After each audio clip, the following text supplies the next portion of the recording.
Hello, and welcome to the Thomas Nelson Community College EMS Program's Clinical and Field Orientation video series. This segment is part 2 of your clinical and field compliance items list. We left off on the Fire and EMS Information Resources page on the Thomas Nelson website. For part 2, you need to log into your FISDAP account.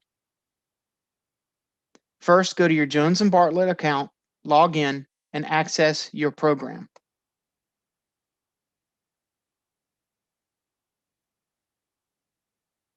On your program, navigate to Homepage, click the FISDAP button in the upper right-hand corner.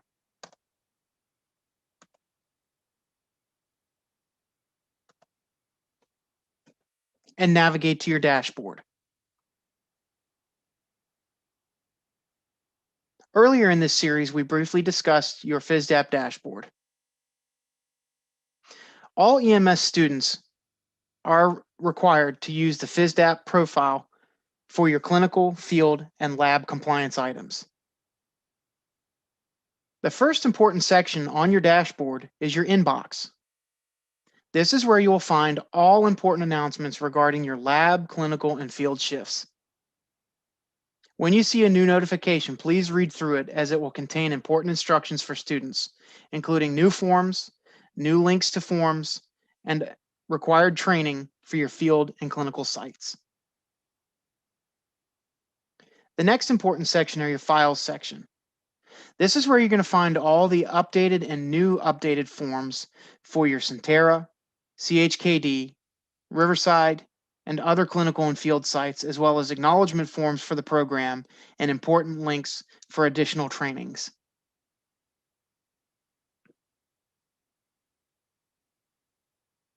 Next, please access your student portfolio.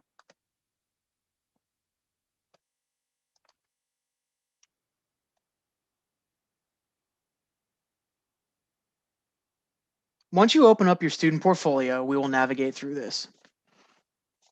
Your initial page includes your background information, contact information, and your anticipated graduation date. It also has a brief overview of any certifications that you may have obtained, as well as emergency contact information and internship progress. The next tab is probably the most important. This is your compliance status. Every EMS student that is entered into one of our programs is dropped into either an EMT or paramedic program compliance status. This list includes all of the items that you need to upload, documentation, and proof of before you can attend a field and clinical shift. Later on in this video series, we will show you how to sign up for and document your field and clinical shifts. In this segment, we are covering the compliance items. This list is all of the requirements that each student must complete and includes assumption of risk, background check, hospital orientations, the forms packet that was covered in part 1 of this series, and other important documents. As you move through and begin uploading these documents, your clinical coordinators will start signing off that you have met the requirement. Once all of these have been marked as compliant, you will be allowed to start scheduling and signing up for your field and clinical shifts. I must note, first-year paramedic and I-to-P paramedic students will not be allowed to attend field and clinical within the first part of your programs.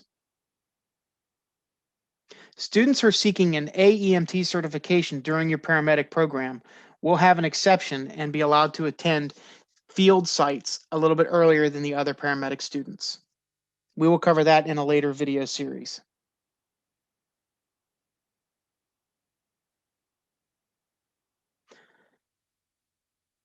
As mentioned in part 1, students who are not affiliated with a fire department or EMS department that requires a background check and drug screen must complete the background check section using the Castle Branch form found on the Thomas Nelson website. Once you have ordered the background check and drug screen, you will upload proof of those orders to your FISDAP account to be signed off on being compliant. Students who are affiliated with an agency that does a background check and drug screen must provide the letter on department letterhead in the forms packet. You will then be marked as compliant for background check and drug screen.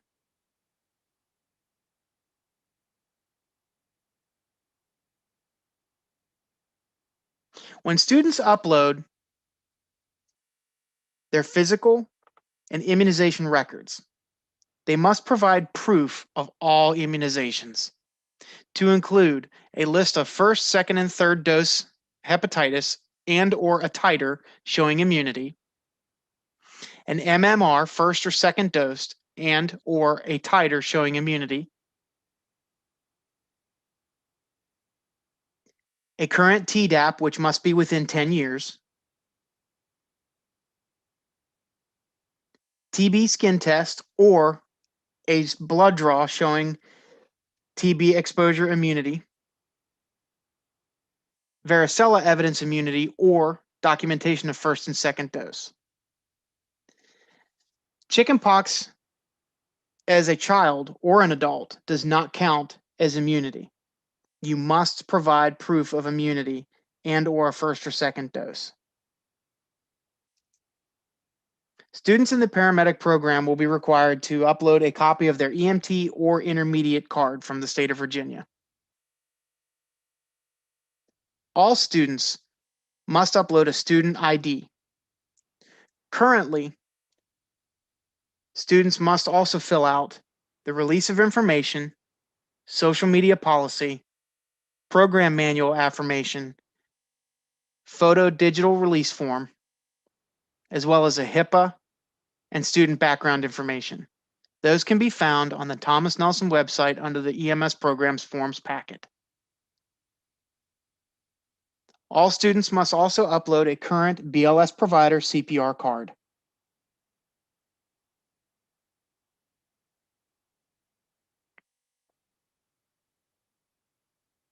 To upload a form to your FISDAP website, you need to go to Attachments,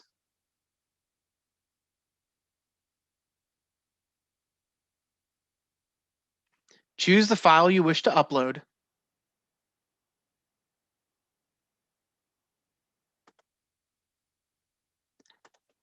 enter a description, and upload that to your profile.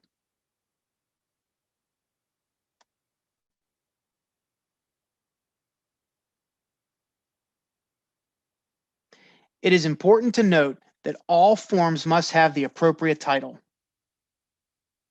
We will not accept any documentation that does not have a description listed.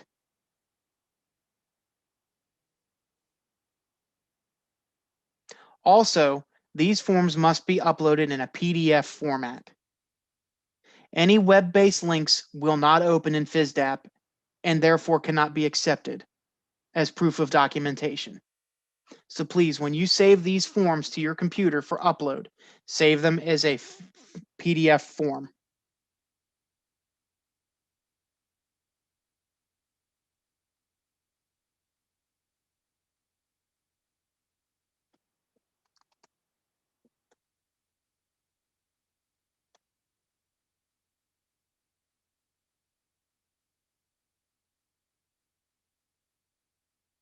You also notice ICS modules as well as an AWR 160 WMD terrorism. EMT students must complete these as part of your program. The link to complete these is located on your dashboard under the Files section.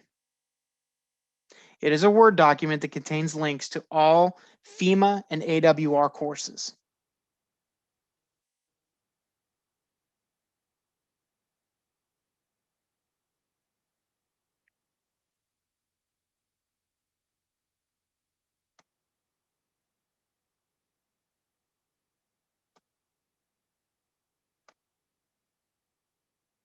Once you've obtained your links, click on the registration form and navigate through the demographic information. Then you will need to complete ICS 100, 200, 700, and 800. Paramedic students need to provide copies of their current ICS and AWR modules. If you are missing any modules, you need to complete those in order to complete your clinical and field compliance items.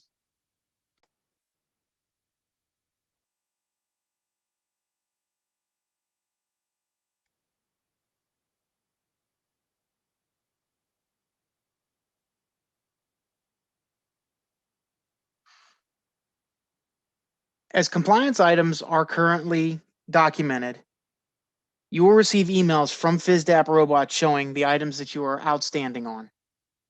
This will be done on a regular weekly to bi-weekly basis.